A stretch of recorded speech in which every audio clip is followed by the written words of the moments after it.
আসসালামু আলাইকুম। আমন্ত্রণ জানাচ্ছি জাগো টিভিতে। আপনাদের সাথে আছি আমি মমতাজ শাহিন রুম্পা। শুরুতেই জানিয়ে দিব আপডেটগুলো।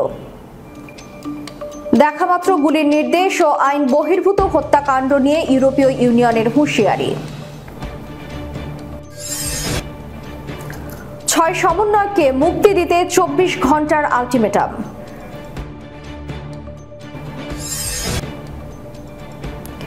আবারও 3 দিনের রিমান্ডে আন্দালিব রহমান পার্থ।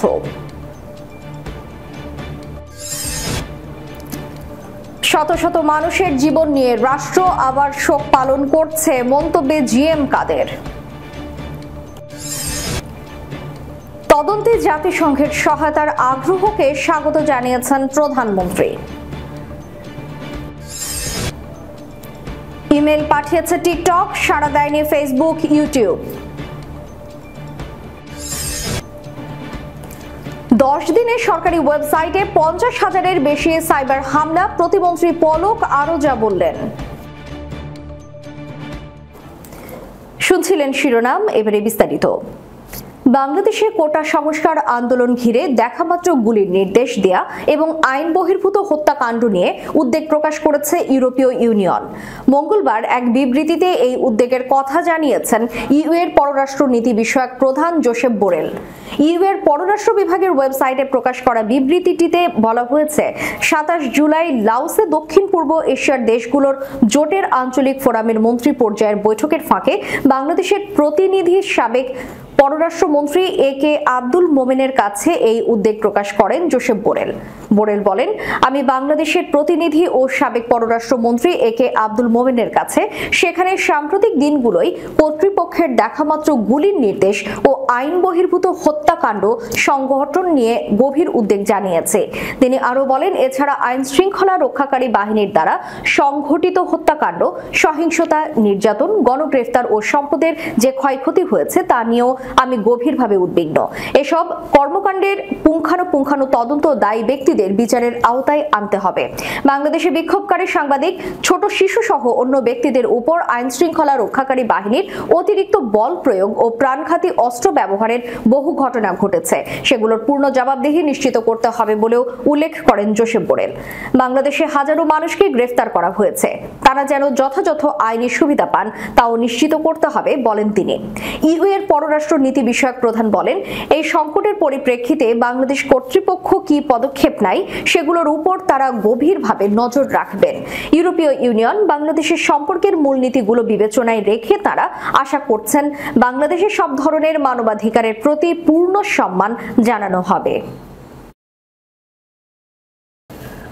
ডিবি হেফাজতে থাকা বৈষম্য বিরোধী ছাত্র আন্দোলনের 6 সমন্বয়ককে নিঃশর্ত মুক্তির জন্য 24 ঘন্টার আলটিমেটাম দিয়েছেন দেশের বিশিষ্ট নাগরিকেরা।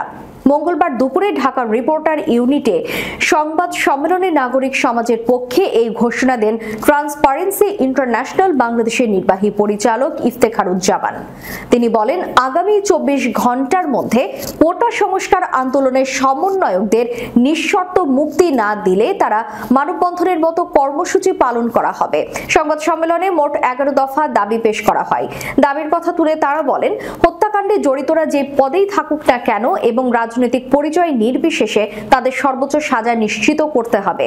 সংবাদ সম্মেলনে বক্তব্য দেন বাংলাদেশ পরিবেশ আইনবিদ সমিতির প্রধান নির্বাহী সৈয়দ রিজওয়ানা হাসান, ঢাকা বিশ্ববিদ্যালয়ের গণযোগাযোগ ও সাংবাদিকতা বিভাগের অধ্যাপক গীতি আরা নাসরিন, ঢাকা বিশ্ববিদ্যালয়ের আইন বিভাগের অধ্যাপক আসিফ নজরুল, সমাজবিজ্ঞান বিভাগের শিক্ষক সামিনা লুৎফা, জাহাঙ্গীরনগর বিশ্ববিদ্যালয়ের নৃবিজ্ঞান বিভাগের মির্জা তসলিমা সুলতানা, এএলআরডি নির্বাহী পরিচালক শামসুল হক প্রমুখ।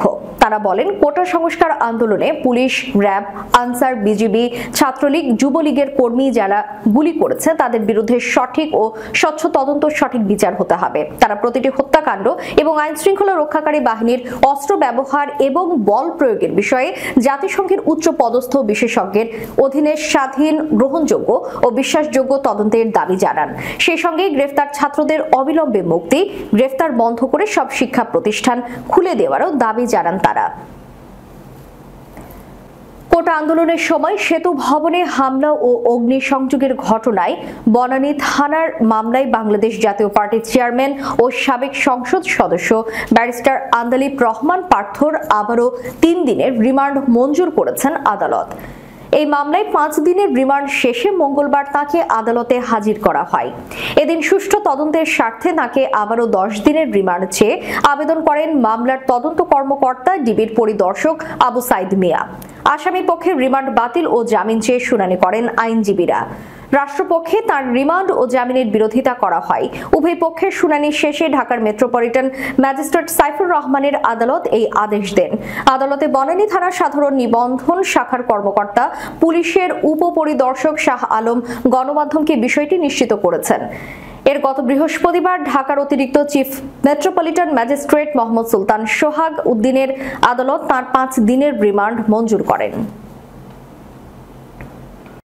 বৈষম্য বিরোধী ছাত্র আন্দোলনে প্রতিটি নিহতের ঘটনা নিরপেক্ষ তদন্ত সাপেক্ষে বিচার কার্য শুরু করার দাবি জানিয়েছেন সংসদে বিরোধী দলীয় নেতা ও জাতীয় পার্টি চেয়ারম্যান গোলাম মোহাম্মদ কাদের এমপি।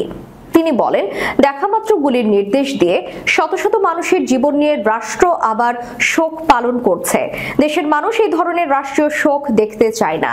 দেশের মানুষ চায় প্রতিটি হত্যা নিরপেক্ষ তদন্ত এবং সে অনুযায়ী বিচার।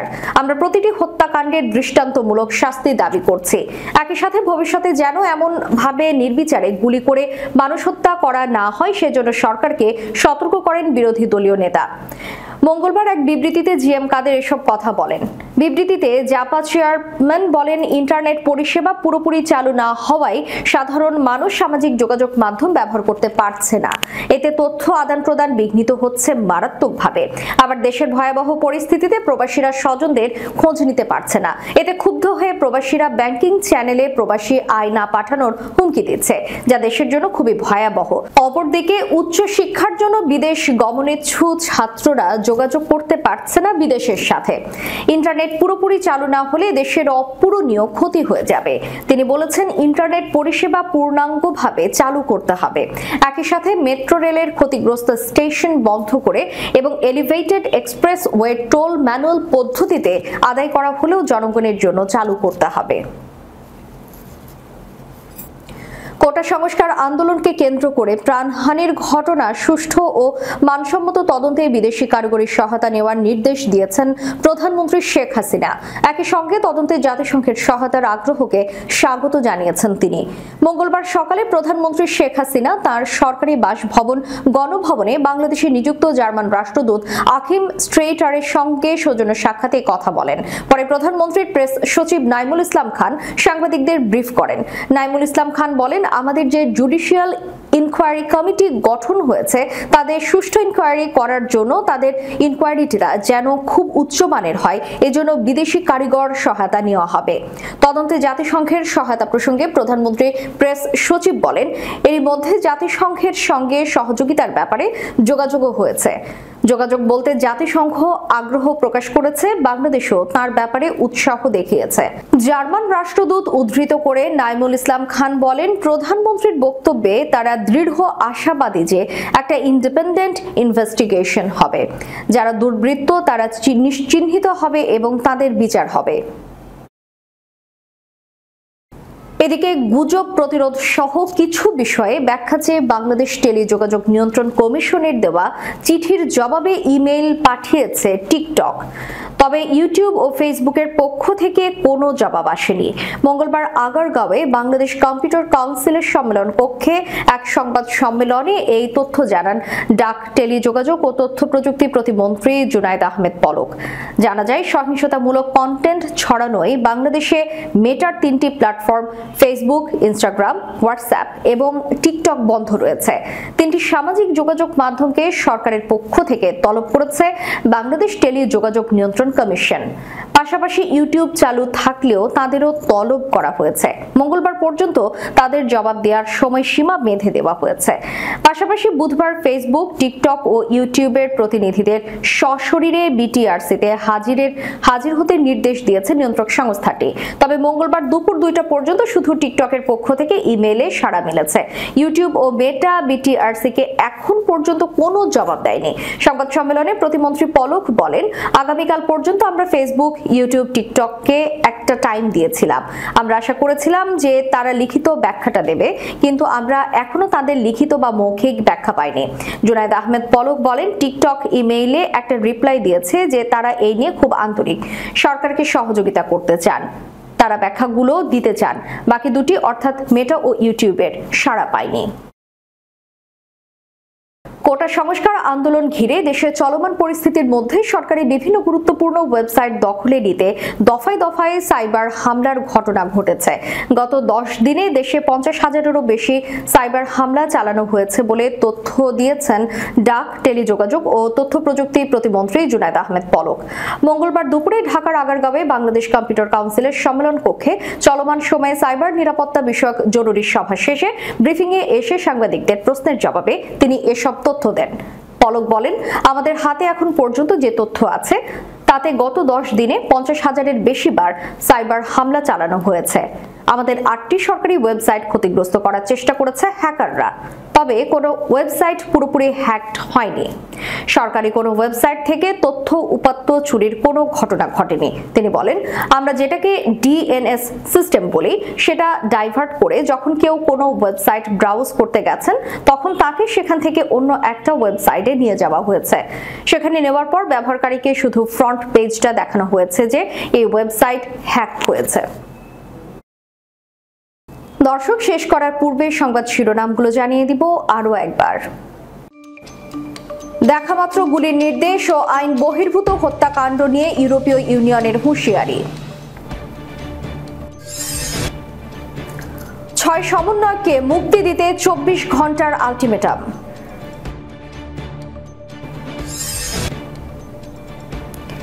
আবারও 3 দিনের রিমান্ডে আন্দালিব রহমান পার্থ।